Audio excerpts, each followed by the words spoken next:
بسم آب بسم والد بسم منفس قدوس أحد أملاك أمين سلام كم ياللهم نجزابير سدرا بيت كم يكنيهم أمين تلعلم كبرون زغون نجزابير أملاحنا سمو زخبرن سمسكنن يكون زي channel زلخمو نايب باقرما فيديوتات زرق حلو channel سلزغونا مجمريا سبسكرايب ناقبركم نز channel يعبيو مالتيو شير قبرو يخونا بوز حسابات أكافلوهم سلازي نالو ما أنت جمرلكم حطوتات زبركم لي يالو صحفكم لي بكومنت هاو زوج أخوالو السوق كل التحجيخ من لسالكمي أبت مودة أتاخا نايزين بروجرامز مسودانا كل توي سلسة شعوخا من لسي مالتي إذا كنت أنا بتحطو خاتو نور حوي حد حطو اللاتني بتعمي حيا المرزن علني ناي منافس دو يخون بتعمي يجاني أنزلو سلازي مرزن زي تداغاغامي بزح زيون يزاروليه أقوارد بحال منفس عب عيمرونا تقميتو مرزن ناي مخان تخولولو إذا تقوارد منفس علمات نغاري زفتو جي زبزح سبكا مرزن أبزح مملو أنا كو مداني دبالا يوصلني انتارا لچي ترايت فوليلو أبس علمات زدك السبالو لذي أبا عيمرونا تقميتو زي تقوارد بحال منفس مرزن كم تعنى خون خيلي زي ناي برين كانسر يلا ترى نجار زوجهم مالتي عب أيمرهم نايز تقارد بحال منفس سرحو سرحي لذي ناي منافستي مرزن بحال نجار بس جاز مس ندحر كوينو قلتيفو ناي محواي هيل ناي مقبار تخولو سفيح أرسجا شجر ندحر كوينو مالتي لذي مدانيت مسوسدنا له قلتيفو زحوي زي حاول ندحر كوينو جن زبزح جزي 80% ناي منافست أسرار حي مالتي لذي كتكت موصريا غير كتكت خلخ السد خلخي بوشت ايكون كان اي مرزن حمام تقبر لي دلخا اي مريت حمن دلخا مرزن اندامسل كتبلن تشجرن زلخا منفس بسلاسي اسم سراح كادت وابل تاثر اندابلكي رئيسكم موصريا غيركي كم تزرعكم هرم تكف تنكفا بليخ بت موصريا غيرك هرميو كاب رئيسي وصا اجماري تاثر اندابلك تقاوميو نمنافستيو مغنياتو عدغي ويا بوخي وي نحري تمسك عبايكي وي ابحبوخي زحمون دحر نيرو ازمن اي مرزن حمام مالتيو تواراريسو ناباخنا يمزا تخولولو طلعنا بعدو غمز ناي مغبار تخولولو مالتي ابا ايمرو سلازقمت ايمرونا حيزو استفعل لي ماغرين كبلنا مرزن كبلنا خلي ايمرو تقميتو الصرح سراحي مالتي سلازي منفس مخانو مجمريا خردا اكلو بدحريو منفسي خمس قبرنا دلو سلازي كسجد كسألني كبرت علن مالتيو كاب أيمرو يتقميت كاب رئيس يتقميت كخمس حمن للخا كاب بيت السبيز متأخنا يزار منفس تاسر نابلكي ناز منفس كتواجي يقولك فين نفيت بقى على نايزي ناز مدهانيتو قدوس أورايل ملكا أورايل مسألة ملكا أورايل أيمرونا فلت أزوس خلنا أيمرونا زخفتلنا ملاخي أيمرونا زليو نجار كله زجبرنا قدوس أورايل ملكا أورايل صلي لي شعوبة ملكا أورايل صلي خلو في الله محرنيا تببت خلت خونكي أما مزجبة صلوت أبتنا محرنيا مزجبة صلوت ملكا أورايل كترخبت خليخي بتي ما يصلوت زدال خيو رئيس خت حسابي يخبو دقاقين كبو تحسابي مالتي نحنت جزي غير كيو تراي مثل تشاو زي كنا كل جزي علتها وخساب زقد فكت ما نفسر حو خساب تطو زبل مالتي ناتو مخانو غير داك سلزلو قال انتايو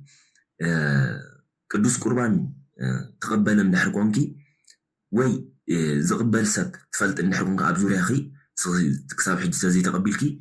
ابزوري اخي زلو سبات زقبلو تفلت يوم نحر اللوغي انتاي قبار يخي قدوس قربان تقبلوا من تخدانهم قدوس قربان تقبلوا خلو زقبروا ولا حابش خدان حاسبوا خلو قدم بسامنا قدم محسابهم بما يطراي لغلقوا باليوم يخي أبزوري أختلوا يلك نعم نقولاتكم سلت تقمكم بما يتراي كم زلقلقوا غيركم شعو تناي ما يزلقلقوا بو رؤسكم تحسبوا بتعامل تقبل له عن سبب غمز ما فتح زرا غبت على رؤسها بتعامل زحمة زنبنا نبعلو تاوت وسيو تاوت كبارخ كله مالتي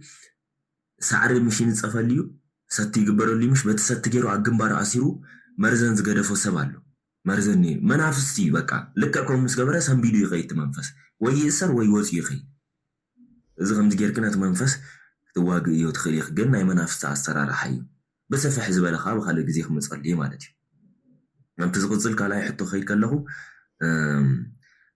حلمي زبزح جزي تداقاقا مخون كله تحطو مالتي مرأيكم تيكون تحطوهم جن تداقاقا من عم حلم ترايكا تتكرو سلزدلي زي ما مرون بزوح جزي زارولي أو لايف آتيكم مجمريا ناي أبيوتكم زقاتمكم شجرن مسكرنا تلكم كا مسكرنا تهابون بار حلم تراي تزاربون نحكمكم مدامنا يغير عدو صبغا يكون نيلو بزوح جزي ما مر زارولي سلزي زي أخم اللسي بدحري يزولوغن مجمريا مسكرنا تلكم مسكرنات حتى تلكم كا مسيوتكم ستحازة فتنا فيد نفيد زقاتمكم اندحر كوينو أنا نصرها بيلكم حصر زبالة صفف بزبالة مالك اندحر صحيفكم لي وأنا حنت نخمل لسالكم من متأقامي يقولون مالتي تدقاقامي يحلم جن بفتصم أيرداننيو نسو كا تمن ويد دما قبل كارا ويدما سيف كالبي وتادرات بزح نجريو تدق أكمل صحيفاته زلابزي زي استزار كلي تمن قبل نايزار منافسي يوم كلبي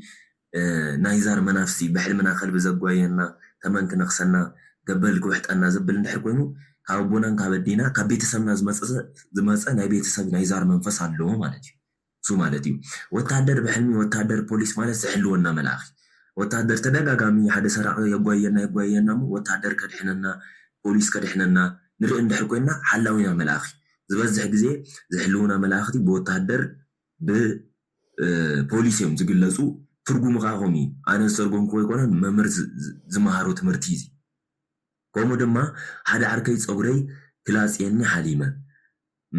زي بتعامل شجاري وصباعي كنا نزحل من الزرع أخيو سجادي صلي برتعي ناي من الوش قالي خون ودي خون كفلت أصل زي كاركي بناي قال كير الزارب زلقو زحوي ندحر ودي ندحر كونغا زحوي سجاد صلي خا برتع صغر من الصاي بحلم مالت صغانا مغفاف مالتي صغر مالت كبري صغا مالتي ስለዚ صغرنا زلاصيون ندحر كوينو صبغ አይኮነ بحلمي سب صغرنا خلاصينا ندح صغرنا خنوح ندحرينا صغرنا نوح خوندو خمشات ندحرينا صبغ يسي صغانا موغسنا كبرنا مالتي صغر مالت كلاص سب كلاصينا ازماننا خلاصينا ابطقانا زلو سبات حتننا امونا خلاصينا ندحر كوينا ግን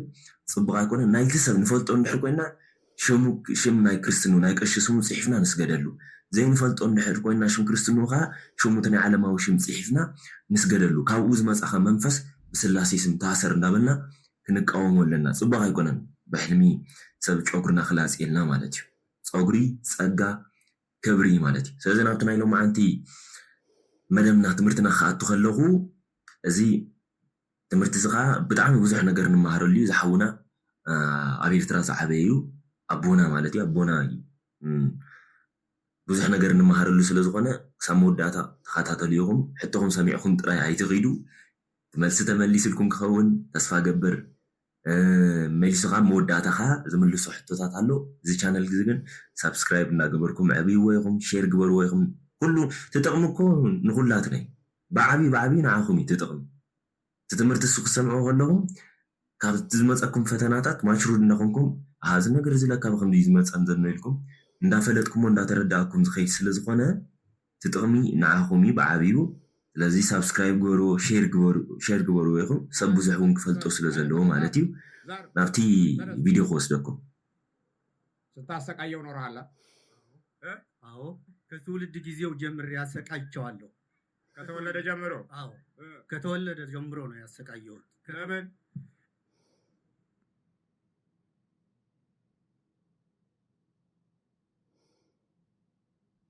نايزار منفسيو كاب جنا كاب تزولت كذي جميري أساقي زلزلو نايزار منفس مالت نايساقي منفس مالتي بركاتنا عدلنا كله اجرنا عند صعبة كلنا غير زفرسلنا بهوتنا بنابرانا حقوسات كوينا نخين مرح دحراي ون حدار مسجبرنا ون دك ولينا ون بدكنا حقوسات كين خون بحدارنا حقوسات نخين خون زواجنا منفسي مالتي انتي نايزار منفس كاب عليتنا حلي زمص كابونا كابديتاتنا وي كابدينا زمص منفس لزغونه از منفس زي ناتيوم نا ولا حد خدو ايكلونيم تاغون نحكونا حدار كتجبر يبلان ودد بالك قربا يبلون تود نحكونا غا قالت بالك تقربو يبلان ናተያ ስለትብል መንፈስ ማለት እዩ ክልተ ኮይኖም ስለዝዋግኡ ማለት እዩ እቲ ከም ኣብታ ጓል ከም ወዲ ኮይኑ ኣብቲ ወድኻ ከም ጋል ኮይኑ ስለ ዘጥቅዓ ወይ ዘጥቅዑ እዞም መናፍስት እዚኦም እዮም ናይ ዛር መናፍስት ዝበሃሉ ማለት እዩ እዚ ናይ ስቃይ መናፍስት እዮም ለምን አሰቃየው ዘሬ ነዋ የተወለደው ከኔ ነው ዘሩ ከአያት አያቱ የኔ ናቸው ጠቅላላ የኔ ናቸው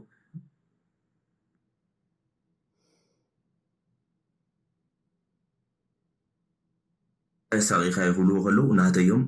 ዓሌተዮም ናተይ ይዝብል ዘሎ ናተይ ክብል ከሎ ሰቡ ንሕና እንኳን ትውልድና እንድሕሪት ተመሊስና ናይ ነባሓጎይ ኣባሓጎስ መን ሽሙ ኢልና እንኳን ሓቲትና ይንፈልጥ ኢና ዝበዝሕ ግዜ ብናይ ኣቦ ዘሎ ወገን ኢና ንሓትት እምበር ብናይ ኣደ ዘሎ ዝበዝሕ ኩላትና ይንፈልጦን ኢና ክሳብ 7ይ ትውልዲ ክሳብ 8ይ ትውልዲ ክሳብ 5ይ 6ይ ዘሎ ይንፈልጦን ኢና መንፈስ ግን ይፈልጥ እዩ ነፍሲ ወከፍ ናተዮም ይዝብል ክሳብ ዝበትኮ ክሳብ እቲ መስመር ናቱ ዝመፃሉ ዝነበረ ብፀሎት በርቲዕና ክሳብ ንሰብሮ ንሕና እውን ወሊድና ናብ ደቅና እውን ወሊዶም ናቦም ከምኡ እናበለ እዩ ዝወራረስ ሓጢኣት ከዓ ዕፅፍና ዓበይ ዝኸይድ ሽዑ እንዳግዘፎ ኣቡኡ ዝሰርቕ ጥራይ ተነይሩ ኣብ ወዱ ክመፅእ ከሎ ከም ዝቐትል እውን ይገብሮ ሓጢኣት ከም ዝውስኽ ይገብር ማለት እዩ ክፍኣት ከም ዝውስኽ ይገብር ለምን እናተ ወንድም የለውም እየገበሩኝ የኔ ነበሩ ከጥንት ጀምሮ የኔ ነበሩ እና ከነሱ ነበርኩ ምን ሰይጣንና ጋንንት ነው እኔ ሰይጣን ነኝ ዛር ሰይጣን ነኝ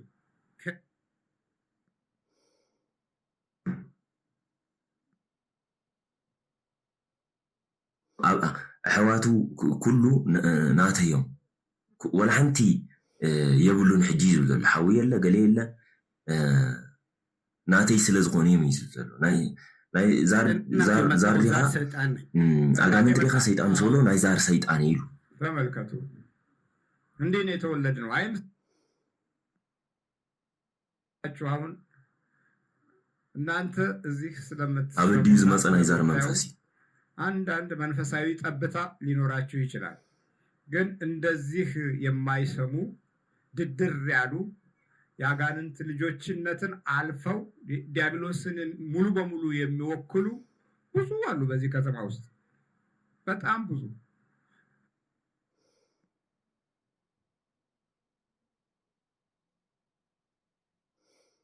ንስኹም ስለተሰምዑ ናይ መንፈሳዊ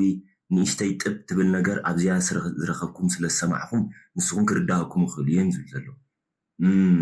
ናይ ኣጋንንቲ ስራሕ ዝሰርሑ ንዲያብሎስ ዝሓለፍዎ ግን ብዙሕ እዮም ደለዎ ለጊዜው በስጋ መኖር ብቻ እንደ ከብት እየበሉና እየጠጡ መኖር በቂ ነው የሚሉ ብዙ መንፈሳዊና ታሪካዊ እውነታዎች ከህይወታቸው የተለያቸው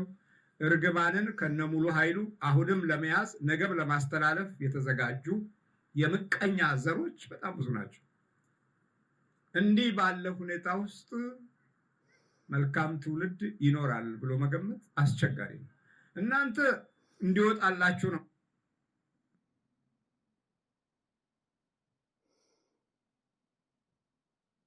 ዘይተረድኦም ሰባት ስለ ዘይነቁሑ ናይ ኣጋንንቲ ስራሕ ዝሰርሑ እዮም ዝዛረቡ ዘለው ብዙሓት ሰባት ዘይተረድኦም ኣለው በዚ ሕጂ ሰዓት ናይ ኣጋንንቲ ስራሕ ዝሰርሑ መርገም ካብ ወለዶ ናብ ወለዶ ንክመሓላለፍ ዝፅዕሩ ዝገብሩ ማለት እዩ ከምኡ ዝሰርሑ ብዙሓት ኣለው ንስኹም ኣብኡ ስለ ኣብዚ ጉባኤ ዝተኻፈሉ ንሕና ከም ዝንሰምዕ ዘለና ክርዳእና ክእል እዩ እንታይ ዝተሸገርና ዝተጨነቕና በዚ ነገር እዚ ዝተጎዳእና ስለ ዝኾነ ሓዊ መዓር ክንደይ ከም ዘንድድ ዝፈልጦ ቀሪቡ ኣብ ጥቑ ዝሓዞ እዩ ወይ ክቐርቦ ዝፈተነ እዩ ማለት እዩ ኢዱ ናብኡ ዘቕረበይ ወይ ክሕዞ ዝፈተነ እዩ መዓር ክንደይ ከም ዘንድድ ኢዱ ልብልብ መሰበሎ ውኩዑ መዓት እዩ ዝብል እኮ ምስ ሓዝና እዩ ምሽሎ ምስ ቀረብናየ ክንሕዞ ክንፍትን ከለና ማለት እዩ ተዘይኮይኑ ሓዊ መዓር ክንደይ ከም ዘንድድ ሙቐቱ መዓር ክንደይ ውዑይ ከም ዝኾነ ኣይንርዶን ኣይንፈልጦና ስለ ዘይቀረብና ማለት እዩ ዝተተንከፈ ሰብ እዩ ዝርዶ ዝተሸገረ ዝተጨነቐ በቲ ነገር እቲ ዝተጎደለ እዚ ናይ መምህር ተርጉመ ከምፃልኩም ከለኹ ሕጂ ናይ መምህር ይኹን ናይ ኣቦና ከምፃልኩም ከለኹ ዝርድእዎ ሰባት ወይ ትሰምዕዎ እኮ ስለ ዝተጎዳእኹም በቲ ነገር እቲ ተተንኪፈ ናተይ ሂወት ዋላ እሱ ይባላሽዎ ኢልኩም ዝሓሰብኩም እዘይኮይኑ ምንም ፀገም ይብለይን ትብሉ እንድሕር ኮንኩም بخما يتقصل تاقود دايما ሌላው እንዲያልቅ የተወለደው እንዲያልቅ መንፈስን ክፋታቸውን ለማውረስ ነው የሚታገሉት ግፍን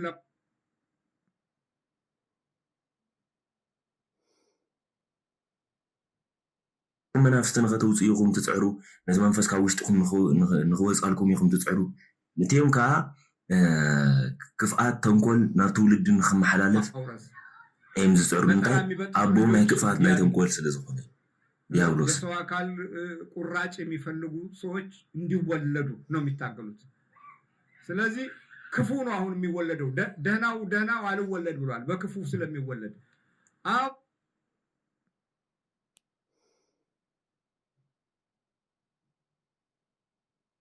ደና ባዕሉ ከመይ ከም ዝተባላሽ ወይም ዝተገደሉ ማለት አወላልዳና ንባዕሉ ትክክል አይኮነን በዚህ ሕጂ ሰዓት ዘሎ ነጸላ ዝቆርጹ ዘሎ መተት ተሰርሑ ማለት ዲግምት ተሰርሑ ክዳን እንዳወሰዱ ጫጉሪ ፓንት እንዳወሰዱ ዚያ ጊፍት እስከንኪ ዚያ ጊፍት ንዓኻ ህንካስኪ አምጽልካ እኮ እንዳተባለ ክንደይ ሰብ ተኣሲሩሎ በከምዚ ዚያ እኮ ንብረት ክስቶ ዝሃበትኒ እና ቀሚጥና ግን በመንፈስ ተታሓይዙ ዝመጸይ መናፍስ ኣብኡ ኣልኪፎም ንዓናዮም ከም ዝለኽፉና ገይሮም ዘለዉ ቶም ሰባት ከምዚ ዓይነት እሶም ክፋት ኮይኖም ዝወልዶም አቆልዑት ካን እንታይ ዓይነት ከም ዝኾነ ሕሰቡ ከህይወቱ እንዲወጣለት ነው የሚታገለው ስለገባው ነው መናፍስቱ ደግሞ ይሄው ዘሬ ነው አለኩ በቃ ዘሬ ነው ሲል ምን ታረገው እሺ አሁን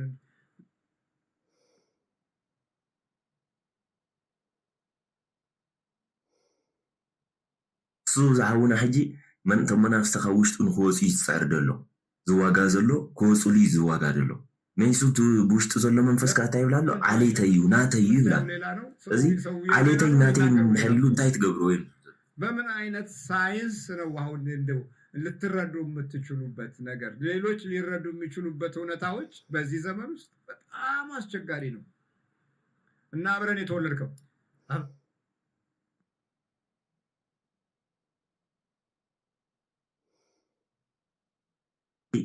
እሱ ዛረብ ደሎ ንሪኦ ዘለና ማለት አካሉ ካልእ ሰቢ ብውሽጡ ኮይኑ ዛረብ ዘለካ ዓሌተይ ናተይ ዝብል እርኩስ መንፈስ እዩ አባ ውስጥ ሓደ ሰብ ክልተ ነገር ማለት አፉ ልክ ከም ማይክ ይዝጥቀመን አሁን ነው ያስቸገረኝ አብሬ ነው የተወለድኩት ድሮ አላስቸገረኝ ምን ይመስል ነበር አሁን ግን ይጾማል ይሰግዳል ይጸልያል ቤተ ጸሎት አለው ቅዱስ ቁርባንም ወሰደብኝ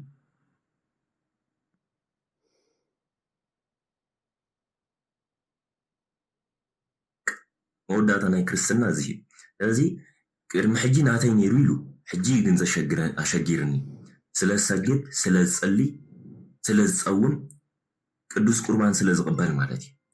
እዚ አቦና ከምዚ ኢሎም ክምሩ ከለዉ እቲ ሰብ ክነቅሕ ጥራይ ደሎ ተረዲእዎ ኣሃ እዚ ተኣስበ ኣነን ባዕለይ ብከምዚ ተኣሲረ ዘሎ ለካ ብከምዚ ስለዝተታሓዝኩ ብዙሕ ነገር ዝባላሽወልኒ ዘሎ ዝኸድክዎ መገዲ ብዙሕ ነገር ፋሕብትን ዝኣትዎ ኩሉ ነገር ዝሓስክዎ ተገልቢጡ ካልእ ኮይኑ ዝመፃኒ ለካ ብከምዚ ስለዝተኣሰርኩ ኢሉ ሰብ ክነቅሕ ይደሎ ንሱ ንኸረዱ እዮም ኣቦና እውን ብዙሕ ዓመት ዝኩሉ ዝለፍዕዎ ዝኩሉ ዝደኸምዎ ማለት እዩ እዚ ተዓብይ ጥቕም ተቀደስ ዘብለካ ትቀንዲ ቁም ነገርካ ቅዱስ ቁርባን ምቕባል እዩ ስገዱ ጸልዩ ተንበርከኹ ናብ እግዚአብሔር ቅረቡ ቅዱስ ቁርባን ተቀበሉ ዝብሉ ኣቦ እንድሕር ኮይኖም ተገልቢጥና ንሕና ብካልእ ዓይኒ ንሪኦም እንድሕር ኮይና ትሽግር ኣብኦም ዘይኮነ ኣባና እዩ ዘሎ መጀመርያ ዓይነይ ይክፈተለይ ዓይነይ ልቦናይ ደፊንዎ ዘሎ ርኩስ መንፈስ ብካልእ ዓይኒ ንዕኦም ንኽሪኦም እሶም ከምዚኦም ኢለን ንክፈርዶም ዝገብር ዘሎ መንፈስ እሰረለይ ኢና ክንፅልለን መጀመርያ ናትና ሽግር እዩ ዘሎ ኣባና እዩ ዘሎ ትሽግር እምበር እሶም ሽግር ስለ ዘለዎም ኣይኮኑ እንድሕር ሕጂ ዋላ ኣብ ኮመንት ሕጂ ትፅሕፉ ለይኹም የንብወ ዝቃወሙ ሰባት ኣለዉ ናትና ሰብ ናብ ክልተ ተኸፊሉ ነባ ግርማ ዝድግፍን ምኽፋሉን ዘይምኽፋሉን ኣይኮነ እቲ ጉዳይ ተሓቂ ክግለጽ ኣለዎ እቲ ዘሎ ነገር ይርይዎ እቲ ዝኣመነሉ ክኸይድ እቲ ዘይኣመነሉ ክገድፎ እዩ እዚ ተገዲፍዎ ህይወቱ እኮ ባዕሉ እኳ እዩ ምስክር እኮ ተሸጊሩ ሽዑ ተመሊሱ ከዓ ክመፅ እዩ ከክንደቲ ኣይነብል ንሕና ክንገብሮ ዘለና ጥራይ ንግበር ኣነ ሕጂ ብኸመይ መልሲ ዘይምልስ መልስ መሊስ 10 ግዜ ክስቶ ከምዚሉ ክስቶ ንምንታይ ከምዚሉ ምንም ጥቕሚ የብሉ ንሓደ ንኸይርዳእ ነፍሱ ዘረዳእ ሰብ ንኸይቅበል ኩሉ ነገር ዕፁፁ ዘበለ ሰብ ብምንታይ ክንረድኦ ንኽእል ብወላ ሓንቲ ከነረድኦ ይንኽእል እዚ ንዑ ንኸረዲ ኢለ ዝፅዕሮ ፃዕሪ ክንደይ ሰብ ምእመን በዚ ንዑ ከቕርበሉ ዝግባኣኒ ይተርፋሉ ማለት እዩ ሰዓተይ ኣብ ካልእ የጥፍኦ ኣለኹ ግዜ ኣብ ካልእ የጥፍኦ ኣለኹ እዚ ትክርድኦ ዘለዎ ክርዳእ እዩ ምክንያቱ ተሸጊሩ ስለ ዝኾነ መፂኡ ክርድኦ እዩ ትዘይተረድኦ ትዝቃወም ከዓ አንድ መዓልቲ ምስ ተሸገረ መፂኡ ክርኢኒ ንሓንቲ ክወፀከም ይብሉ እኒኦም ብዙሕ ግዜ ግርም ይብለኒ ራእይ ዮሃንስ ንባዕሉ ምዕራፍ 22 ፍቅዲ 11 እቲ ገፋዒ ይግፋዕ እቲ ርኩስ ይርከስ እቲ ጻድቕ ጽድቂ ይግበር እቲ ቅዱስ ይቀደስ በለኒ ኢየሱስ ከዓ እነሆ ቀልጢፈ መጽእ ኣለኹ ንነፍሲ ወከፍ ከከም ግብሩ ክፈድዮ ዓስቢ ምሳይ ኣሎ እቲ ርኩስ ዝኾነ ይርከስ እቲ ቅዱስ ዝኾነ ይቀደስ እቲ ጻድቕ ዝኾነ ይጽደቕ ናይ ጽድቂ ስራሕ ይግበር ኢሉ ንዮሃንስ ክነግሮ ከሎ ብጣዕሚ ዝገርም ንድሕሪ ሕጂ ዋላ ከምዚ ኢና ክንከይድ የለኩም ኣሎ በቃ ልክዕ ከምዚ እቲ ዝተረድኦ ይረዳእ እዩ ይኺደሉ ይቐፅለሉ ይስገድ ይጸሊ ይበርትዕ ተረዲእዎ ኣሎ እቲ ዘይተረድኦ ግን ንምንታይ ኢኻ ዘይተረዳእካ ኢልና ብግዲ ጠዊና ክነእምኖ ይንኽእል እሱ እውን ይኺድ ባሕሪ ሓንቲ መዓልቲ ክመለስ ስለ ዝኾነ ማለት እዩ እንታይ ደኣ እግዚኣብሔር ኣምላኸቦይ ልቦናኦም ክፈተሎም ነዞም ዝቃወሙ ዓይነ ልቦናኦም ኣብርሃሎም እዚ ትምህርቲ እዚ ንክርድኦም ከዓ ሓግዞም ርድኣዮም ኢልና ኢና ክንፅልየሎም ዘለና እምበር ንነፍሲ ወከፍ መልሲ ክህብ ቁሩብ ስለ ዘሸግር እዩ ማለት እዩ ነቲ ሕቶታትኩም መሊሰልኩም ክኸውን ተስፋ ግብራኩም እንትኾም ዝብል ፅሑፍ ስለ ዝረኣኹ እየ ወሰደብን አዎ ወሰደብኝ ከክርስቶስ ስጋና ደም ሲወስድ አንተ ምን ተሰማህ በጣም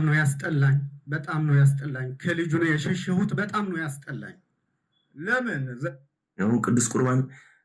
ናተይ ዘር ዓሌተይ ኢሉ ሒዝዎ ዝነበረ መንፈስ ከም ዝፀልኦን ከም ዝለቅዎን ገይርዎ ማለት እዩ ስለ ዝተቐበለ እኮ ከምዚ ኢሉ ተዋሪዱ ክኸይድ እዩ ዘሎ ማለት እዚ ቅዱስ ቁርባን ምስ ተቐበለ እንታይ ተሰሚዐካ ኢሎም ብጣዕሚ ኣፅሊኒ እንዳበለ ይዛረብ ዘሎ እንታይ ዘርእና ናይ ክርስቶስ ዓሌት ኮይና ኣለና ማለት እዩ ናይ ክርስቶስ ዘርኢ ኮይና ኣለና ቅዱስ ቁርባን ክንቅበል ከለና ናቱ ዘርኢ መጀመርያ ቆልዑት ከለና ተጠሚቕና ቅዱስ ቁርባን ተቐቢልና ኢና ግን ብድሕሪኡ ገዲፍናዮ ንነዊሕ ዓመታት ክንነብር ከለና ናይቲ መንፈስ ኮይና ኢና በቲ ቅዱስ ቁርባን ሂወትና ክንመርሖ ይከኣልና ብኡ ክንነብር ስለ ዘይከኣልና ብዝተፈላለየ ምክንያት ማለት እዩ ወይ ስድራይ ቆልዓ ከለኹ ኣይላመዱንን ኣይወስዱን ነይሮም ገሊና ክነመኽን ንኽእል ኢና ግን ኣይነበርና በቲ ኮይኑበት ስለዘይነበርናዮ እቲ መንፈስ ኣሲርና ንነዊሕ ግዜ ነቢርማ ልክዕ ተረዲእና ንስሓት ኢና ቅዱስ ቁርባን ምስ ተቐበልና ግን ተወሲድና ዝነበረ ነፃነትና ነምልሶ ማለት እዩ ክርስቶስ ሓራ ዘውፃና መሊሱት መንፈስ ክገዝኣኩም ኢሉ ወሲድና ዝነበረ ተሚስና ቅዱስ ቁርባን ክንቅበል ከለና ነፃ ንወፅእ ማለት እዩ ሓራ ንኸውን አይደል እንዴት ያስጠላሃል እሱን ሲጠጋብኝ የእሱን ደምና ስጋ ሲጠጋብኝ አልችለውም ስጋዬን የበላ ደሜን የጠጣ የዘላለም ሕይወት አለው ይላል ታዲያ አጭበርባሪና ውሸታም ትውልድ በየት በኩል ለዚህ መንፈሳዊ በረከት ይበቃል እዚ ስጋይ ዝበልዐ ደመይ ሰተይ ናይ ዘላለም ሕይወት ኣለዎ ኢሉ ክርስቶስ ባዕሉ ነጊርና ናይ ዘላለም ይኮዝ ዋላ ብስጋ ተሞተ ብነፍሱ ግን ህያው ኮይኑ ዝነበር ቅዱስ ስጋውን ክብር ደሙን ዝወሰደ ሰብ ማለት እዩ ኩሉ ግዜ ዝወስድ ክሳብ ዕለተ ሞቱ ፀኒዑ ዝነበር ሰብ መወዳእታ ዝተኣመንካኹን እዩ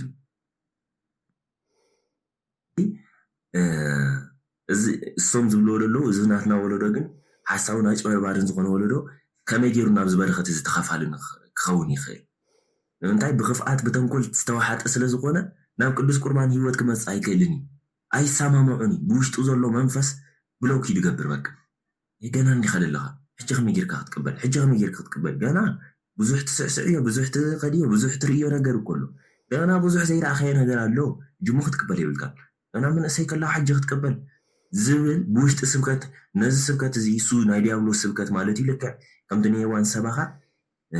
ናቱ ሕጂ እውን እስቲልናው ኣሎ ኣይገደፎ እንትኸምኡ ምባል ኣብ ሄዋን ጥራሕ ይኮነን ተሪፉ እስቲልናው ሕጂ እውን ይሰብኽ ናይ ክፍኣት ናይ ተንኮል ስብከት ማለት እዩ መዋሸት፣ ማጭበርበር የዘመናችን ልዩ የአኗኗር ስልት ያደረግንበት ዘመን ቢኖር ይሄ ነው፣ የኛ ነው። ይሉኝታ የለንም። እንደው በቃ ይሄ ይሉኝታ የሚባለው ከእምነት ጋር የተያያዘ የመንፈሳዊ ነገር ውስጣዊ ቅርስ የለንም። ምሕሳብ ምጭበርባር ተንኮል ምስራሕ ናይ ዘመን እዚ ናትና ይኮይኑ ደሎ ስለዚ ይሉኝታ ድብሎ ደሎ ሰብ ከይብለን ከም ዝተበለኒ ሰብ ሕፍረት ዝበሃል እንኳን ናይ ሕፍረት ስምዒት እንኳን የብልና። እንዴት አይነት ማፊያዎች ይገጥሙናል መሰላችሁ? በየጊዜው በየዘመኑ በየሰዓቱ የሚፈታተኑ ሰዎች በጣም ብዙ ናቸው። ስለዚህ ቅዱስ ቁርባን መውሰዱ ጎዳ፣ በጣም ነው የጎዳኝ። አብሬው ልኖር አልቻልኩም። በቅዱስ ቁርባኑና በስግዳኑ በጸሎቱ ምንጊዜም ይጸልያል። እንዴት ተማረ ስግደትና ጸሎት? አንተ ነህ ያስተማርከው። ያንተን መጽሐፍና ያንተን ትምህርት በደንብ ይከታተላል። በቃ አቦና ዝማሩ እንዚ ማለት እዚ ምስኡ ክነብር ኣይከኣለን እቲ መንፈስ ስለዝሰግድ ስለዝፀልይ ቅዱስ ቁርባን ስለዝቕበል ዓቕሙ ተዳኺሙ ማለት እዩ። ምንም ስርሑ ክሰርሕ ተዘይኪኢሉ ከዓ ኣፋን እውን በቃ ከይድ ይደሊ እዩ ዝብል ስርሑ ክሰርሕ ስለዘይከኣለ ማለት እዩ። ዓቕሚ የብሉ። ቅዱስ ቁርባን ክንቅበል ከለና እቲ መንፈስ ኣብ ውሽጥና ምስ ደምናን ምስ ስጋናን ተዋሂዱ ዝነበረ ገለል ኢሉ ይለቅሞ። ስጋናን ደምናን ዝዋሃድ መን እዩ? ጎይታናን ኣምላኽናን መድሓኒናን ኢየሱስ ክርስቶስ ቅዱስ ስጉን ክቡር ደሙን ምስ ስጋናን ምስ ደምናን ምስ ነፍስና ምስ ኩሉ ኣካላትና ይዋሃደና ማለት እዩ። እቲ መንፈስ ሽዑ ዕድል ይስእን ኣብ ስጋና ተቐሚጡ ሓጢኣት ከስራሐና ዕድል ይስእን። ንምንታይ? ኣብ ስጋና ተቐሚጡ ሓጢኣት ንኸይሰርሕ ቅዱስ ቁርባን ተቐቢልና ኣሎ። እዚ ዓቕሙ እንዳተዳኸመ ዓቕሚ እንዳሰኣነ ይመፅእ። እስኻ ኢኻ መን ሚርካ መን ኣፍሊጥዎ መን ሚርዎ ዝተበልዎ ንስኻ ኢኻ ሚርካ እዩ። ናትካ መፅሓፍ አንቢቡ ይሰግድ ይጽልይ ይብላል። የት ሀገር ሆኖ? ኖርዌይ ሀገር ሆኖ እዛ ሆኖ ይከታተላል። እዛ ሆኖ ጠዋትም ማታም ሳይከታተል አይተኛም አይነሳም። እና በደንብ ገባው ወይስ ገባህ? በደንብ ገባው እሱ። አንተስ? በጣም አስቸገረኝ። ተቸገርኩኝ። ተቸገርክ? አዎ ተቸገርኩኝ። እሱ ነው ያስቸገረህ? ትምህርቱ ነው ያስቸገረህ? ወደ እግዚአብሔር መቅረቡ ኣብ ኖርዌይ ዝቕመጥ ትምህርቲ ንጎን ምሸት እናትኩም ትምህርቲ ዝከታተል ስለዚ ብጣዕሚ ኣሸጊርኒ ዝብል ዘሎ ብጣዕሚ ኣሸጊርኒ ንዓኻ ኸ ተበልዎስ ትምህርቱ ንዓኻ ንሱ ከመይ ተረዲኡ እሱ ይሰግድ ይፅልይ ይብል ኣሎ። ንዓኻ ከመይ ተረዲእካ ተበልዎ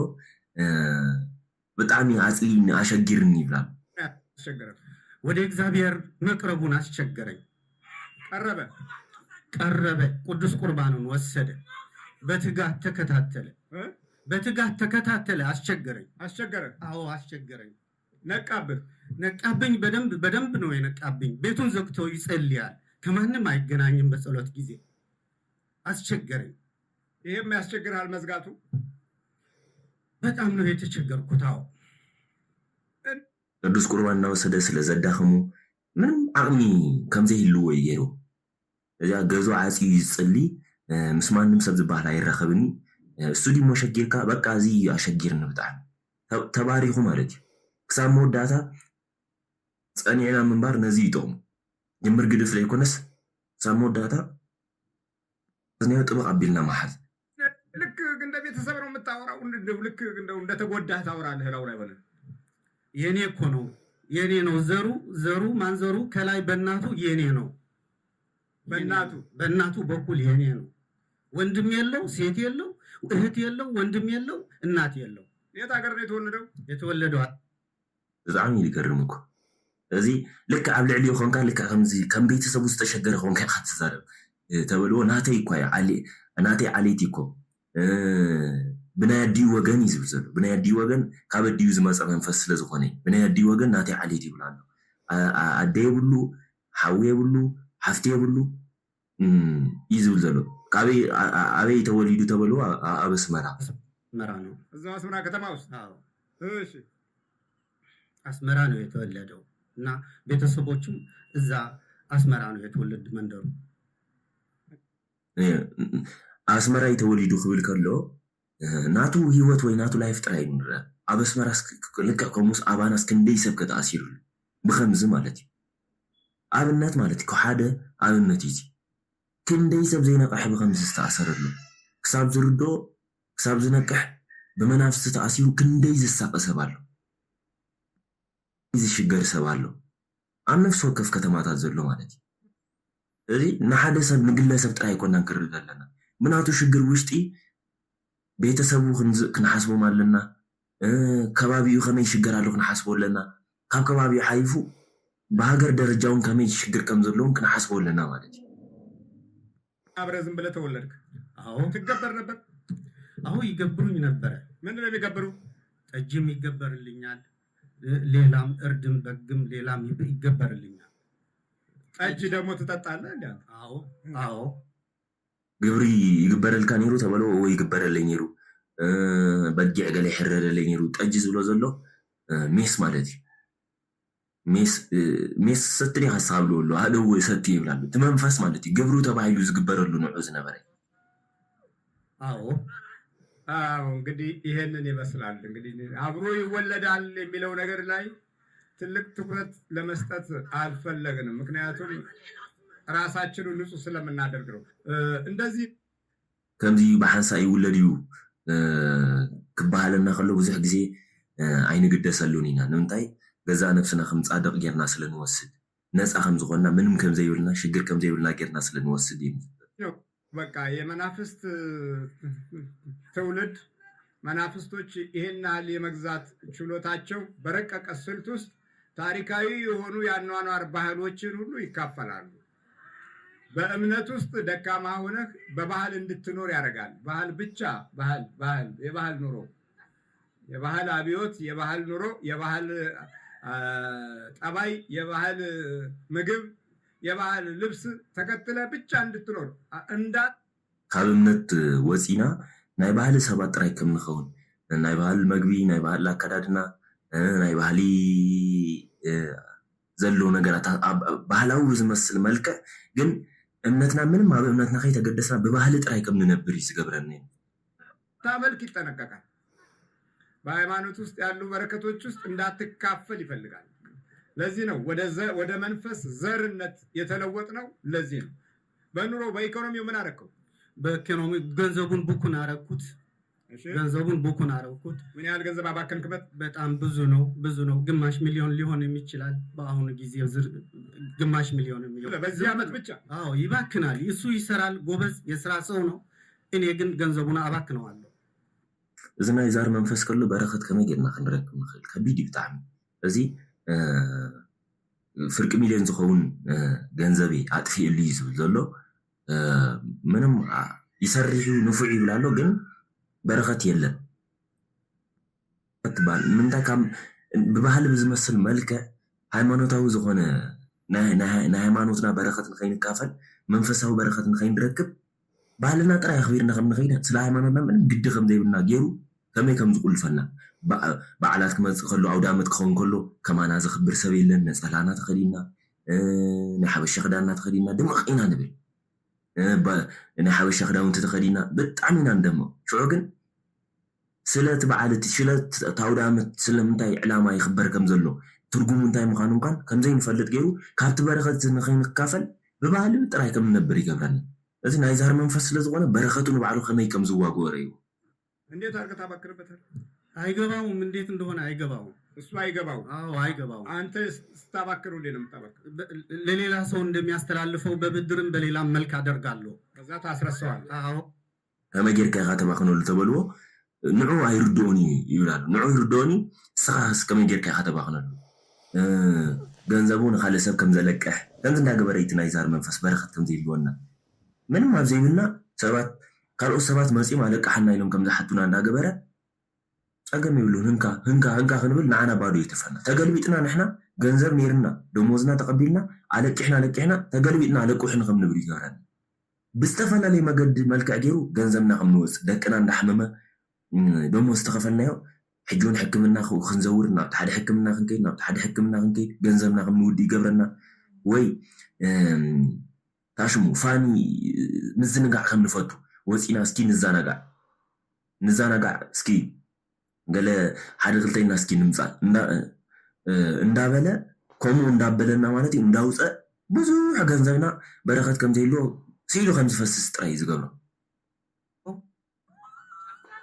በቃ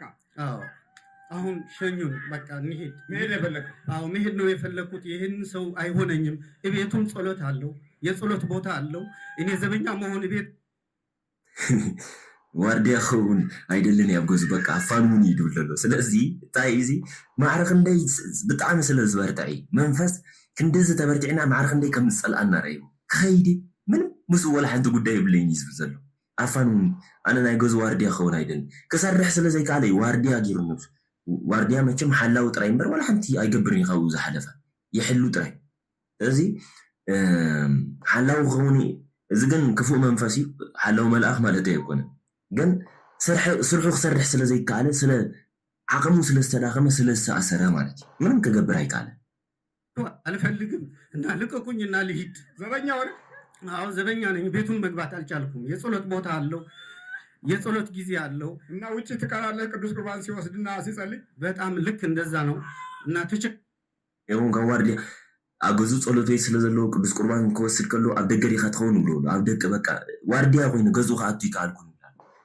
ኣብዚ ውሽጢ እዚ ብዙሕ ክትርእይዎ ዘለኩም እንታይ እዩ እዚ ሰብ እዚ ከምዚ ኢሉ እዚ መንፈስ ዝተጋለፀሉ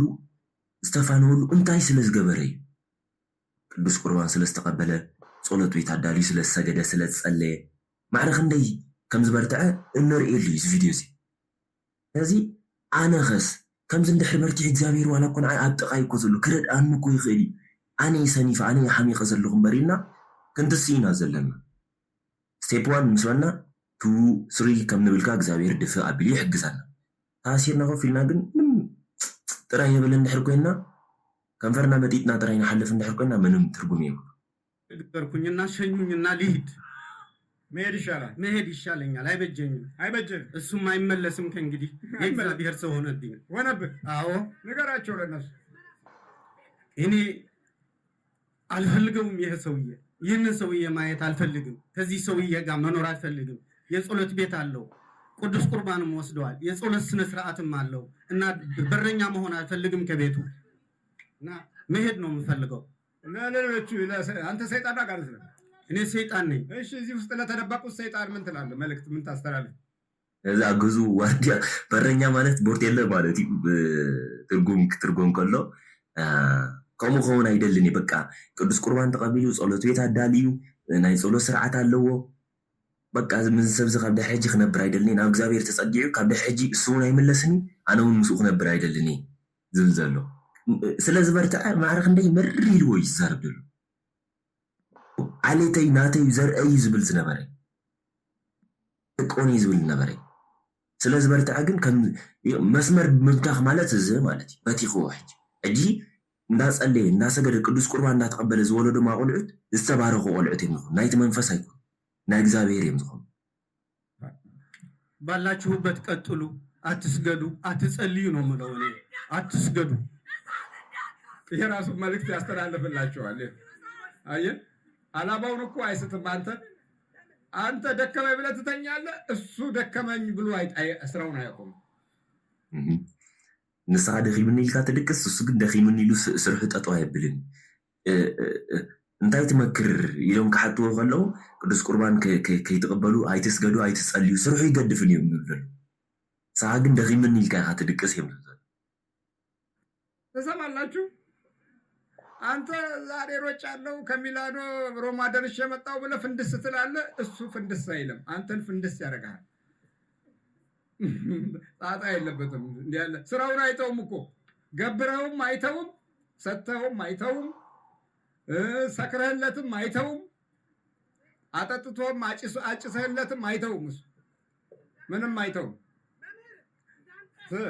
ልቀቁን፣ በቃ እንሂድ ከእንግዲህ ልቀቁን። እንዴ ጸልዩ ስገዱ እኮ ነው ማለት የነበር።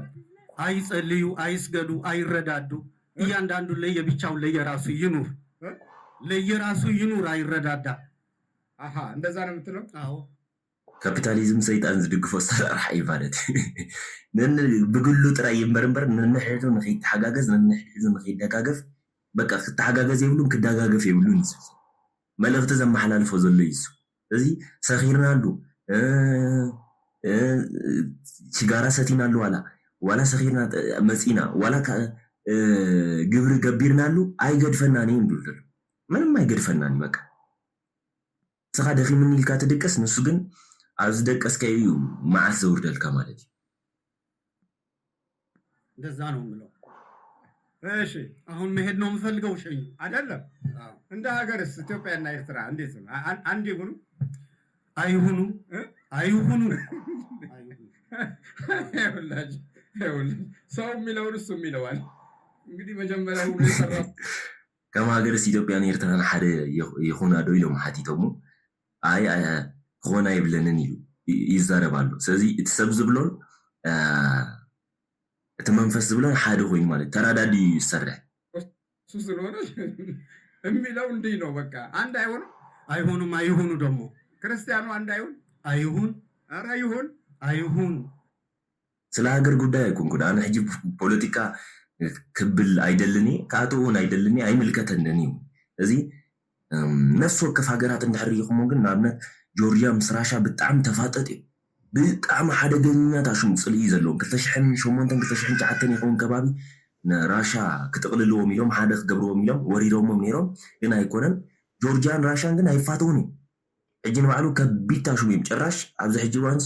ንዩክሬን ደጊፎም ናይ ፑቲን ስእሊ ኤክስ ገይሮም ናይ ራሻ ባንዴራ ኣብ ፈቐዶ ጎደናታቶም ኣብ ጆርጅያ ኮሚ ስለዚ ግን ሃይማኖቶም እንታይ ተልኩሞ ጆርጅያ ኦርቶዶክስ እዮም ኩሎም ብጣዕሚ ብዙሕ ፐርሰንት ኦርቶዶክስ እዮም መዓት ቤተክርስትያናት ናይ ኦርቶዶክስ እዩ ዘሎ ራሻ ካ ኦርቶዶክስ እዩ ክርስቲያን ንክርስቲያን ከም ዘይፋተው ርአ ትመንፈስ ማዕረ ክንደይ ከም ዝኣስር እየ ክነግረኩም ሃገር ብዝመስል መልክዕ ፖለቲካ ብዝመስል ኣብ ኩሉ እንዳኣተው ሕምስምስ ይዘብለና በቃ ምንም እኮ ጥቕሚ የብሉ ዩክሬን ባዕሎም ምስ ራሻ ረይዎ ዘለዎ ሕጂ ሃይማኖቶም እንታይ እዩ እምነቶም እንታይ ኢና ተፅኒዕና ክልቲኦም ኦርቶዶክስ እዮም ንምንታይ ዳ እሞ ነንሕድሕዶም ደም ይፋሰሱ እቲ መንፈስ ግብሩ ክወስድ እያ ከምኡ እንተዘይገይሩ ግብሩ ክረክብ ኣይክእልን ከምኡ እንተዘይገይሩ ናይ ሰብ ነፍሲ ጠፊዩ ናብ ሲኦል ሒዝዎ ከኣቱ ይክእልን እንዳገበረ ዓሌት እንዳቁፀረ ስኻ ከምዚ ኢኻ ስኻ ከምዚ ኢኻ ስኻ ከምዚ ኢኻ እንዳበለ ነንሕድሕና የባልዐና መወዳእታ ግን ቆዚምና ከም ንተርፍ እዩ ዝገብረና ወድና ምስ ሞተ ሰብኣይና ምስ ሞተ ደቅና ምስ ሞቱ ኩሎም ኣሕ እንዳበልና ሓመድ በሊዕዎም ደቀይ እንዳበልና ከም ነማርር ይገብረና መጀመርያ ከይተቃፃፀለ ከሎ ከይተናኸሰ ከሎ ግን እፍ ኢልና ክነጥፍኦ ዝግባእ ዝነበረ ዝኩሉ ዋጋ ዘኽፍለና ደሎ ይጸልዩ አይጸልዩ ይስገዱ አይስገዱ ጭራሽ ጭራሽ አዎ ይቀጥቅጡ አይቀጥቅጡ ይጽሙ ጭራሽ አይሆንም አይጽሙ የእሱ ተቃራኒውን ነገር አይረሳም አልኳችሁ ምንም አይረሳም ዋናው ነገር እናንተ አለመርሳታችሁ እሱ የሚረሳውን ነገር የሚጠላውን ተቃራኒ ዝዛረብ ዘሎ ነው ይጸልዩ ተበሎም ከይጽልዩ ይስገዱ ከይሰግዱ ይቀጥቅጡ ከይቅጥቅጡ ናቱ ዝኾነ ነገር አይርስዕን እዮም ዝብል ዘሎ ቀንድኩም ነገር ካ ንሕና እሱኹም ተዘይርስዑ ንሕና ካ ከይርስዕና ልክ እግዚአብሔር ኩሉ ግዜ ብባህሪ እግዚአብሔር ዝድቅስ ኣይኮነን ውሒ ኩሉ ግዜ ይዝሕልወና ብባህሪ ማለት እዩ እዚ ናይ እግዚአብሔር ባህሪ ዘይምድቃስ ዘይምፅማዕ ዘይምጥማይ ናይ እግዚአብሔር ባህሪ ስለዚ እግዚአብሔር ክንዱ ተጊዩ ዘሕልወና እንድሕር ኮይኑ ዲያብሎስ ፀላይና ካ ንኸውድቐና ክንዱ እዩ ዝተግህ ማለት እዩ እሱ እውን ተፈጥሩ ተሪእናዮ ኣይጠምኒ ሕፈት ኣይዕፀወኒ ገንዘብ ኣይሓፅሮኒ መመርና ከም ዝመርዎ ኣቦና ከም ዝመርዎ ማለት እዩ እዚ ኩሉ ዘይኮነ እንድሕር ኮይኑ ንውድቀትና ኩሉ ግዜ ተጊዩ ይሰርሕ ማለት እዩ ከምቲ እሱ ተጊዩ ዘበሎ ንሕና ካ ተጊና ተዘይፀሊና ፈተናው ቀሊል ከም ዘይኮነ ነገር እናንተ ማድረግ ነው ትልቁ ኃይል በል ተዘጋጅ ተመርከክ ከሰውነቱ ቧጥ ናውጣ ከቢስቱ ታጣለዋለህ በጣም ልጆች አሉት በጣም አሉት ስንት ልጆች አሉት 6 ልጆች አሉት አንዳንድ ጊዜ ምን ያደርጋል 6 ሰበይቱ ተባእሶ ዲኻ ወይ ባሴ ደቅለው አለው 6 ደቅለው ልጆች ካሉ ወይ ሁለቱን ወይ ሶስቱን ደንበኛ ቁራኛ ሆኖ ይይዛቸዋል ወይ አንዱን ይቆራኝና ሌሎችን ይቆጣጠራል በዛ ሆኖ ምንድነው የሚያደርገው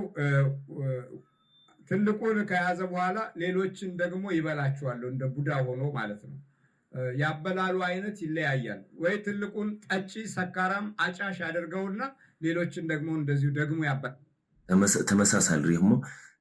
ሽዱሽተ ቆልዑት እንድሕር ኣለውና ንኣብነት ሰለስተ ክልተ የባላሽዎም ብጣዕሚ ናቱ ገይሩ ይኣስሮም እሞ ኣርኣያ ከም ዝኾኑ እዩ ዝገብሮም ሽዑ ናይ ቡዳ ምብላዕ እሱ ማለት እዩ ንኣብነት ነቲ በኩሪ እንድሕር ሒዝዎ እቲ በኩሪ ዝገብራ ብምሉኡ ነገር ከም ናሽቱኻ በኣ እናተሰሓቡ ብቡዳ ምብላዕ ማለት እዩ ናይቲ ኣባላልዑ ዓይነት እዩ ክፈላለ ዝኽእል እምበር ተመሳሳሊ ነቲ ሰኽራም ተገይረው ነቲ በኩሪ ቀስ እንዳበሉ ተማቆልዑትካ ካብ ሓዎም እንዳተሓብኡ ካብቲ በኩሪ ንምንታይ ክገብርዎ እንድሕር ኣተ ቆልዓ እንታይ ትገብር ኣለካ ኢሉ ክሃርሙ ምኽእል እዩ ወይ ሓደጋ ክውርደሎም ስለ ዝኽእል እቲ መንፈስ ሓቢኡ ኣብ ትምህርቲ ከም ዝለማመድዎ ይገብር ናይ ሓወይ ከማነይን ባዕሉ ሽጋራ እናስሕብ ኣነ እንታይ ፀገም ኣለዎ ፍሉይ ነገር እኮ ኣይኮነን ከም ዝብሉ እንዳገበረ ተኣባላልዑ ዓይነት እዮም ዝዛረቡ ዘሎ ሻቸዋል በዛኛው በኩል አብረው ስለሚኖሩ አብረው ስለሚያድሩ የመንፈሱ መጋባት እየጨመረ ይመጣል። አባትየው ተው የሚለው ነገር ላይ አይ አልተውም የሚል ይሆናል። ተቃራኒ ነው የሚያደርገው። ይሄ ጥሩ አይደለም ሲል ጥሩ አይደለም ያለው ላይ ትልቅ ትኩረት ይሰጣል ሰይጣን። ዝንት ታይ ማለት እዩ ብሓንሳ ስለ ዘለው ኣብ ሓንቲ ገዛ እውን ስለ ነንሕድሕዶም እዮም ዝባላሉ ስለዚ እቲ ኣቦ ግደፍ ክብል ከሎ እቲ ቆልዓ ኣይገድፍን እዩ ስራሕ ንክሰርሖ ይገብር እዚ ጀምሮ እዚ ስራሕ ይክብሎ ከሎ ተቃራኒ ንሱኻ ኣንፃር እንዳገበረ ማለት እዩ ኣብ ደገ ዘለው ዝበዝሑ ቆልዑት ኖ እዩ ቋንቋኦም ካልእ ምንም ኣይፈልጡን እዩ ኖ ማሚ ኖ ባቢ ኖ ዳዲ ኖ ኩሉ ኖ ጥራዮም ሎሮ ሃማ ኢሎም መምህር ብዙሕ ግዜ ይመሩ እዮም ምሕረት ዘይግብኦ ትውልዲ ኢሎም እዮም ይዝመሩ ላው ላይ ሆኖ ማለት ነው። ይሄ መጥፎ ነው ስትል አይ ይሄ ጥሩ ነው ይላል። መስረቅ ጥሩ አይደለም ስትለው ደንበኛ ሰራቂና የሌብነት ዘዴና ፊልም ይከታተላል። ስለ ሌብነት ፊልም ያጠናል። ፊልሞች በጣም ይረዳሉ። አሁን ለወንጀል ስራ ዛሬ የምታያቸው አራጆች ከፊልም ውስጥ የወጡ የተዋጽኦ ልጆች ናቸው። ከፊልም ውስጥ ነው የወጡት። ስለዚህ ስርቂ እኮ ፅቡቅ ኣይኮነን ክበሃል ከሎ ሰራቂ ይኸውን ከምዚ እኮ ኣይትግበር ክበሃል ከሎ እቲ ኣይትግበር ዝተባሃለ ብምሉኡ ከም ዝገብሮ እዩ ዝገብር እዚ ዝበዝሑ ኣቆልዑት ሰረቕቲ ዝኾኑ እዚ ሕጂ ሎሚ ሓረቲ ሰረቕቲ ዝኾኑ ፊልሚ ዝቀረፆም እዮም ዝብል ዘሎ ማንያይስቲ ዝብል ፊልሚ ንባዕሉስ ክንደይ ሰብ ቀሪፁ ኸ ከመይ ንባንኪ ክሰርቁ ክንታይ ዓይነት ብልሓት ይጥቀሙ ተኸታታሊ ፊልሚ ካብቶም አንደርሬትድ ዝተባሃላ ፊልሚ እዩ ተቢሉ ታርታ ተሰራዓቶስ ካብተን ዝበለፃት ፀበቃ ሲሪየስ ፊልም ተባሂላ ተሸሊማ ማንያይስ ማለት ነው ግን እሱ ዝረኣየ ቆልዓ ሓያል ሰራቂ እዩ ዝኸውን በቃ ምንም መትሓዚ ትባሃል ዘይብሉ እንታይ ይቅረፅ ኣሎ ያ ስክሪን እኮ ቴሌቪዥን የሆረር ፊልም እያዩ ደም ሲጠጡ ደም ሲመጡ የሚያዩ ትውልዶች ቢላው ይዘው አንገት ሲቆርጡ ምንም ማለት ናይ ሆረር ፊልም ዝርዩ ንባዕሉ ዝቕንያት እዚ ሃሊወን ተባሂሉ ክንደይ ዝግበር ነገር ኣሎ ተማቆልዑት ከዚ ዘሰንብዶም መንፈስ ኣብኡ መጋዝ ሒዞም መጋዝ ደምፂ ይቕይቕ ዝበለ ኣብ ነፍሲ ወከፍ ድኳን ኣቲና እሱ ከነሪኦም ከለና ምሳና ሒዝናዮም ማለት እዩ ብምንታይ ዝተለኸፉ ቆልዑት ከም ዝኾኑ ክንግምቶ ቀሊል ነገር ኣይኮነ ክንግምቶ ከለና ንሓስቦ ከለና ብጣዕሚ ከቢድ እዩ ቀሊል ነገር ኣይኮነን እዚ ቆልዓ ዓብዩ ልካ ከምታ ዝረኣያ ደም እንዳተለማመደ ኖርማል ከም ዝኾነ ሰብ ምቕታል እውን ፍሉይ ከም ዘይኮነ ከምኡ እንዳገበሮም ቀሪፆም ሎሚ እዚ ኩሉ ጥፍኣት ኣብ ደገ ክንደይ ሰብ ድዩ ሰበይቱ ዝሓርድ ክንደይ ሰብ ድዩ ደቁ ዝቐትል ክንደይ ሰብ እዩ ከምኡ ዝገብር ረሻ ጥራይ ዘይኮነ ዋላ ብፃዕዱስ ብዙሕ ታሽሙ እዩ ዝግበር ብዙሕ ሞት ብዙሕ ህልቂት እዩ ዝፍጠር ኣብ ፃዕዱ ንባዕሉ እንታይ ዝተወለዱ እዮም ግን ዞም ቆልዑት ከም ዝኾኑ ወይ ዓብዮም ከም ዝኾኑ ሲታይ ፊልም ከምዚ እንዳረኣዩ ዝዓብዮም የሆነ ዶሮ እንደማረድ ነው የሚታያቸው እንደዛ ነገር ነው። የሆረር ፊልም ልጆች ናቸው የዛ ውጤት ናቸው። የሆሊውድ እና የዚህ የሆረሩ ፊልም ዲቃላዎች ናቸው። ከዛ ውስጥ ነው የተወለዱት ከዛ ውስጥ ነው የተገኙት። ስለዚህ መናፍስቱ በየደረጃ የመካፈል ባህሪ ያለው ትውልድን ይካፈላል። ሲካፈል ተደብቆ የሚቀመጥ አለ፣ በግልጽ ስራውን የሚገልጽበት ደግሞ አለ። ተደብቆ እድሉን የሚወስድበት አለ፣ በግልጽ ደግሞ ባህሪውን የሚያበላሽበት አለ። በልተዘጋጅ እዚ እቲ ምሕራር እቲ ምቕታል ከም ደርሆ ዝሓርድ ዘሎ ወይ ደርሆ ዝቐትል ዘሎ ከምኡ ኮይኑ ከም ዝስምዖ እዩ ገይርዎ እዮም ዝብል ዘለዉ እዚ ፊልም ኢንዱስትሪ ዝገብሮ ኣሰራርሓ እዮም ዝዛረቡ ዘለዉ ብከምዚ ዝተለማመድዎ ንባዕሉ ጌም ዝወፅእ ጌማት ብምሉኡ ብፍላይ ሕጂ ኣብ ዝቐረባ እዋን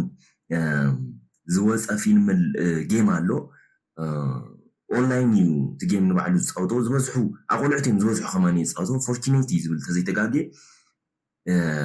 ጭራሽ እቲ ናቱ ክሬተር ዋና ዝኾነ ናብቲ ዲያብሎስ ናብቲ ሰይጣን ከይዱ ልክዕ ሲኦል እኮ ዝመስል ቦታ ቀርኒ ዘለዎ ገለ ሰይጣን ብኣካሉ ሰይጣን ብኣካሉ ናብኡ ከይዱ ኣይሴል ማይ ሶል ይድብሎ ዘብዎ ማዕረ ክንደይ ዳርክነስ ዝኾነ ነገር ነቶም ኣቆልዑት ከም ዝምህርዎም ከቢድ እዩ ብጣዕሚ በዚ ዘለናዮ ዘመን ናይ መወዳእታ ዘመን ከም ዘለና ብዙሕ መልክዕ ክገልፅዎ ይፍቱን እዮም እሶም ከማን የተረድዮም ኣይኮነን ንሕና ክርስቲያን ኮይንና ብመፅሓፍ ቅዱስ ዝተነገረና እሶም ከማንስ ብናቶም መገድስ ናዚ ናይ ምፅዓት ዘመን ንክመፅእ ብጣዕሚ እዮም ደፍጥንዎ ደለዉ ነታ ሓሳዊ መሲሕ ንክግለፅ ማለት እዩ አብራውታ ስንት ናችሁ ጠቅላላ? 1000 አዎ። እንዴት 1000 እንዴት በአንድ ጊዜ እንድጅ ይሰጣል? የኛ ዘር ነው ከትውልድ የመጣ እሱ አያውቀውም፣ ግን ዘሩ ከዛ ነው። እሱ ምንም ያውቀው የለም። ለምንድን ነው ክርስቲያኖችን ዘር የምታደርገው? ክርስቲያኑ የማርያም ልጅን አማኝ ነው። እሱን ነው የምንጠላውኛ። 1000 ክንደይኩም ዘለኹም ኢሎም መስሓቶ 1000 ኢሎም 1000 ሙሉ ንምንታይ ብሓንቲ ግዜ ተታሒዝኩም ሰሎም ዝገርመኩም ምብርትዑ ምፅላይ እዩ ከምኡ ኮይኑ እቶም መናፍስቲ ተኣሲሮም እምበር ስኢሎም ክንዲዚ ክእሰሩ ይክእሉ እዮም ብዙሖም ግን ንምንታይ ከም ንክርስቲያን ተሳቂቡ ከምዚ ጌርኩም ትሕዝዎ ተበልዎም ክርስቲያን ስለዝኾነ ኣደይ ማርያም ስለዝፈቱ መሰቃይ ይበቃ እሱን ነው የምንታገለው። ክርስቲያኑ አዎ የድንግል ማርያም ወዳጅ ነው ክርስቲያኑ። አዎ እምልህ ስንት ቆንጆ አሉ። በጣም ብዙ ያማሩ ድንቆሽ ሁሉ ቢያስፈልግ የሚንደላቀቁ ብዙ አሉ። እነሱ ጋር ለምን አትታገልም? የእግዚአብሔር ቃል ኪዳን ያላቸው እነሱ ናቸው የምታገላቸው። አዎ ሌላው የኔ ንሕና መሰረትና ገዲፍና ክንደይ ብዘይከውን ነገር ክንባላዕ ክንባስ ንውዕል እሱ ግን መሰረትና ካበይ ምዃኑ ስለዝፈልጥ ይኹም ንሶም ናይ ቃል ኪዳን ስለዝኾኑ ንዖም እዩ ዝዋግኦም። ካልኦት ኣለዉ ካንዶ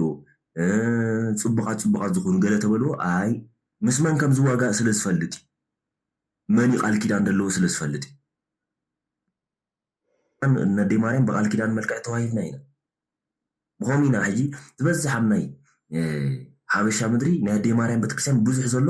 ብፍሉይ ፍቅርካ ነደይ ማርያም ንፈትዋ ብዙሕ ተኣምራት እውን ትገብረና ኣስራት ጌርና ተዋሂብና ኢና ንሕና ነደይ ማርያም ግን መስመርና ስሒትና ብዙሕ ነገር ተጠላሊፍና ዝወደቕና ኢና በቲ ሓደ ወገን ክሪኦ ከለና ፍልስፍና ዘውደቀሎ ሳይኮሎጂ ዘውደቀሎ